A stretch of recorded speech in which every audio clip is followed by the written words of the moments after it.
It's on this sprawling expanse of desert, Dubai hopes 160 million airline passengers will eventually touch down each year. This huge area has been set aside by the Dubai government to build one of the biggest airports in the world, Dubai World Central, at an estimated cost of $33 billion. Dubai World Central is a 140 square kilometre site. That's something like 19,200 football pitches.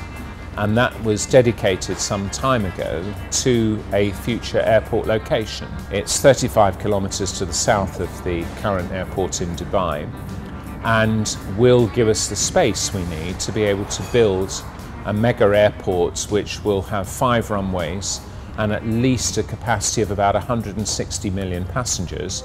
The first phase of construction of Dubai World Central has already been completed, with the opening of the small Al Maktoum International Airport, which can cater to up to 7 million passengers a year. Dubai already operates one of the busiest airports in the world. Well, Dubai International's have doubled in size over the last 5 years, and we're now seeing something like 66.1 million passengers per year. 2013, we anticipate that number. We've passed Paris and Hong Kong, and we're hot on the heels now of London Heathrow for that #1 spot. The government is already expanding Dubai International, planning to add capacity to handle 100 million passengers by 2020. Dubai's flagship airline, Emirates, has been expanding globally, dominating routes such as Europe to Asia Pacific and Australia, but it has also been putting a strain on Dubai International. When the planet starts moving again and we get over this dreadful recession we've had through 4 or 5 years, the number of people travelling by air will, at the moment is about 3.5 billion. Actually, the jury's out as to whether it's 3 billion or 4 billion. One thing's for sure, by 2025 it'll be 7.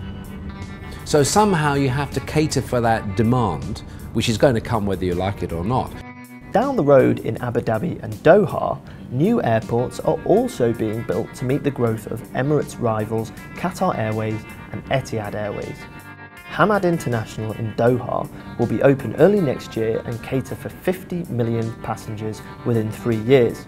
It will be hugely important because the Qatar airport today is heavily congested as the building's capacity has ran out of space for our growth. So when we move to the new airport, it will give us a huge boost in our expansion plans.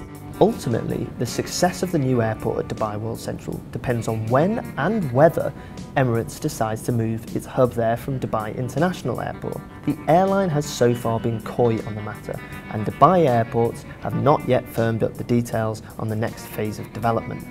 An airport is not something that you can build overnight and guarantee success. It's going to take time, and if anything, the strategy of build it and they will come, it applies better here than anywhere else. For now then, the details of Dubai's super airport remain up in the air.